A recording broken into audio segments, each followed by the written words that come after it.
আসসালামু আলাইকুম। তামিমকে নিয়ে ফিক্সিংয়ের অভিযোগ।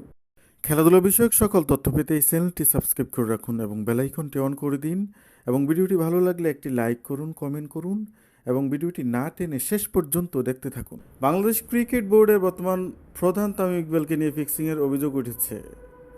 ক্রিকেট বোর্ডের সদ্যবিদায়ী সভাপতি আমিনুল ইসলাম বুলবুল এক সাক্ষাৎকারে বলেছেন, আমার প্রতি তাদের অন্যতম রাগ, দুটি বড় বড় রাগের মধ্যে বড় একটি ছিল, এবার কিন্তু বিপিএলে 82% কমেছে ফিক্সিং বা জুয়া, এটা তাদের রাগ। আরেকটা রাগ, আমি কেন ঢাকার ক্রিকেটটা ঢাকার বাইরে নিলাম। তিনি আরও বলেন, ঢাকা প্রিমিয়ার লিগে ফিক্স হয় কি না আমি জানি না, তবে আমার কাছে একটা রিপোর্ট ছিল যে শিউর অফিসে আছে। গত বছর ডিপিএলে দুটো ক্লাব, একটা হচ্ছে গুলশান ক্রিকেট ক্লাব যার কাউন্সিলর তামিম ইকবাল, আরেকটি হচ্ছে শাহিনপুকুর ক্রিকেট ক্লাব যার পিছনে কাজ করেন খালেদ মাহমুদ সুজন।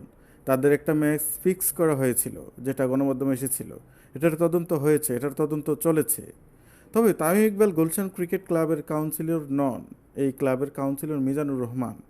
তামিম সর্বশেষ বিসিবি নির্বাচনে কাউন্সিলর ছিলেন ওল্ড ডিওএইচএস ক্লাবের, যে ক্লাবটি খেলে থাকে প্রথম বিভাগের ক্রিকেটে।